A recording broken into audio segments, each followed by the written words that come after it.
Ga wanda suka fara bibiyar mu a yau, danna mana subscribe da ƙararrawa ka kuma yi like da share don samun shirye-shiryen mu a duk lokacin da muka ɗaura. Mun gode.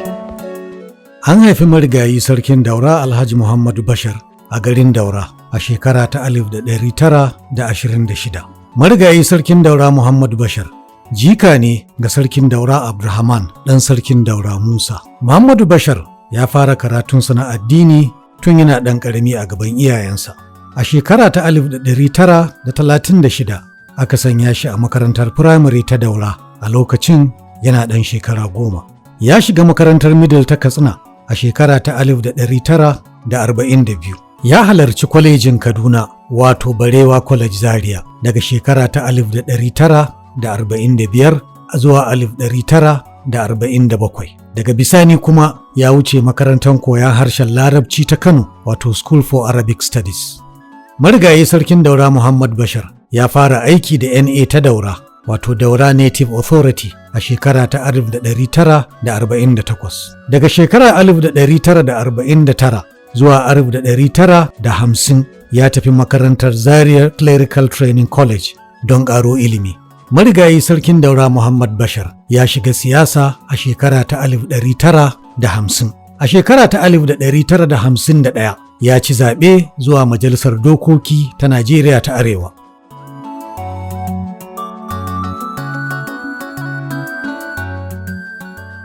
Daga nan ne kuma aka tura shi Majalisar Wakilai ta ƙasa a Ikko wato Lagos a matsayin ɗaya daga cikin wakilan Najeriya ta Arewa.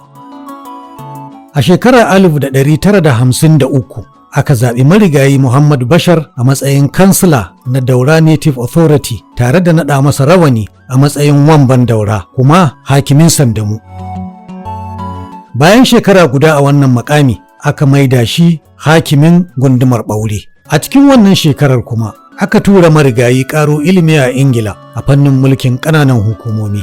Ko da ya dawo daga ƙaro ilimi a Ingila sai aka tura shi yankin Ilorin a matsayin mataimakin DO.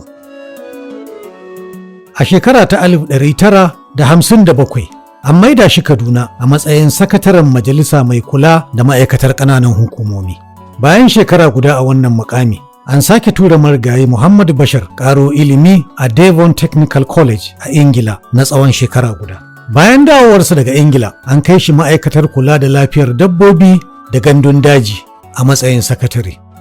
A shekara ta 1960 an naɗa marigayi Muhammadu Bashar ministan ƙananan hukumomi ta Najeriya ta Arewa.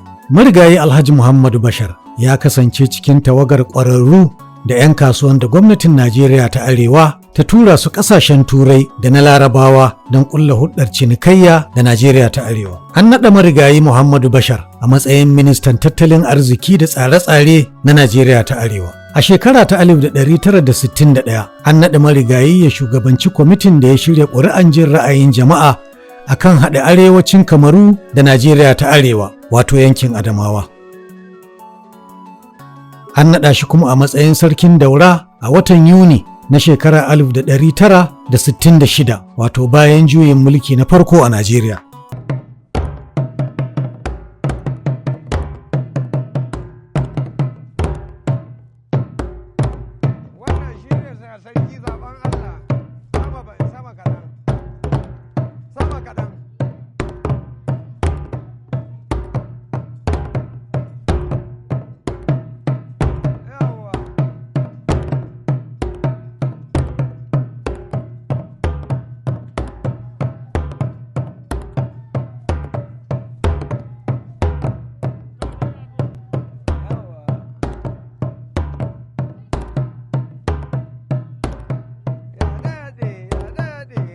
Marigayi Muhammadu Bashar ya mulki Daura na tsawon shekara 41. A zamanin mulkinsa ne aka mai da masarautar Daura mai daraja ta ɗaya. Ƙasar Daura ta samu bunƙasa ta hanyoyi da dama a zamaninsa. An ƙara wa Daura gundumomi da ƙananan hukumomi. An giggina makarantu manya da ƙanana. An kai ruwan famfo da wutar lantarki garin Daura. An gina hanyoyi tare da samar da ababen more rayuwa a garin Daura. Marigayi sarkin Daura Muhammadu Bashar ya rasu a shekara ta 2007 yana da shekara 81. Allah shi gafarta masa kurakuransa, idan tamu ta zo shi samu cika da imani. Ga wanda suka fara bibiyar mu a yau, danna mana subscribe da ƙararrawa ka kuma yi like da share don samun shirye-shiryenmu a duk lokacin da muka ɗaura. Mun gode.